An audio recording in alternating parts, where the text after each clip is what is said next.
Hello বন্ধুরা, কেমন আছো তোমরা সবাই? আশা করছি ভালো আছো, আমিও খুব ভালো আছি। তো আবার নতুন ভিডিওতে তোমাদের অনেক অনেক ওয়েলকাম। আবার একটা সাবানের ভিডিও নিয়ে চলে এসেছি। তো আজকে সাবান বানানোর জন্য এখানে নিয়েছি 50 গ্রাম মতো কাঁচা হলুদ। এবার এটাকে ভালোভাবে খোসা ছাড়িয়ে নিতে হবে। দেখো সব কটা খোসা ছাড়ানো হয়ে গেছে। এবার আজকে নিয়েছি দুটো প্লাস্টিকের বক্স। এটার গায়ে আমি হালকা নারকেল তেল মাখিয়ে নেব, না হলে না সাবানটা ঠিক বেরোতে চায় না। তো আর এইদিকে সব বেসগুলোকে আমি ভালোভাবে ছোটো ছোটো পিস করে কেটে নিয়ে এটাকে গলাতে দিয়ে দিয়েছি। আর ডাইরেক্ট ওভেনে দিইনি, তোমরা তো জানোই ডাইরেক্ট ওভেনে দিলে পুড়ে যাওয়ার সম্ভাবনা বেশি থাকে।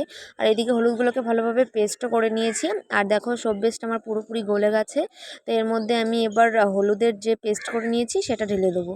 আর আমার মনে হলো যে একটু জলটা বেশি হয়ে গেছে, তোমরা পেস্ট করার সময় জলটা নাও দিতে পারো।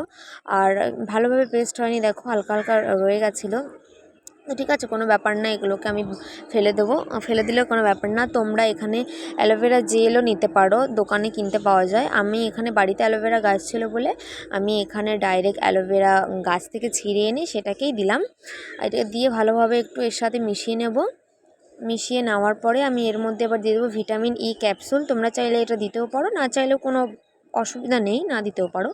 তো আমার এটা ভালো লাগবে, ভালো হবে, সেই জন্য আমি এটা দিলাম। এটা তোমরা যে কোনো ডাক্তারের দোকানেই পেয়ে যাবে, কোনো অসুবিধা নেই। এটা ভালোভাবে আমার সব কিছুর সাথে মেশানো হয়ে গেছে। তো আমি এবার এর মধ্যে দিয়ে দেবো চন্দনের গুঁড়ো। আর এই চন্দনের গুঁড়ো তোমরা সমস্ত দোকানে পেয়ে যাবে। আর এর মধ্যে আমি একটু বেশি করেই চন্দনের গুঁড়োটা দেবো, যাতে একটু ঘন হয়। পাতলা হলে একদমই জমবে না, সেজন্য একটু যাতে ঘন হয়, সেই জন্যই। তো এর মধ্যে আমার দেখো সব কিছু দেওয়া কমপ্লিট হয়ে গেছে। এবার আমি দুটো বক্সে ঢেলে নেব। তোমরা অবশ্যই এটা বাড়িতে ট্রাই করতে পারো, তাহলে দোকান থেকে গিয়ে সাবানটা কিনতে হবে না। নিজেরাই বাড়িতে ট্রাই করে নিজের হোমমেড দিয়ে সব কিছু দিয়ে বাড়িতে বানিয়ে এটা তোমরা ইউজ করতে পারো। তো দেখো আমার ওটাতে ঢালা হয়ে গেছে, এবার এটাতে ঢালবো। তো আজকে এই সাবানটা বানানোর একটাই আর কি কারণ, যে আমার একটা ছোট আর কি ভাই আছে, সে আবদার করেছে, আমার ভিডিও দেখে সে। তো আজকে তাকেই আমি এটা বানিয়ে দেবো। তো সেই জন্য ওকেও দেওয়া হয়ে যাবে আর আমার বানানোও হয়ে যাবে। তো দেখো আর বাদবাকি যেটুকু ছিল ভাবলাম যে এই আইস এটার মধ্যেই দেওয়া যাক। তো এটার মধ্যে দিলে পুরো চকলেট চকলেট লাগে আর কি, সেজন্য এটার মধ্যেই দিচ্ছি। তো আমার বাটিতেই দিতে পারতাম, তো এটার মধ্যে দিলে বেশি ভালো লাগবে বলে এটার মধ্যেই দিলাম। তো তোমরা অবশ্যই কমেন্ট করে জানাবে তোমাদের ভিডিওগুলো কেমন লাগছে, আর তোমরা এরকম ধরনের ভিডিও দেখতে চাও কি না। তুমি অবশ্যই ট্রাই করবে এরকম ধরনের ভিডিও দেওয়ার। আর এদিকে দেখো আমি এটা পরের দিন সকালের ভিডিও করছি, তো আমার রাত্রেবেলার ভিডিও করা হয়নি। আর কি সুন্দর বেরিয়ে এলো, আর যেহেতু আমি নিচে তেল দিয়েছিলাম, নাহলে একদমই বেরোতো না।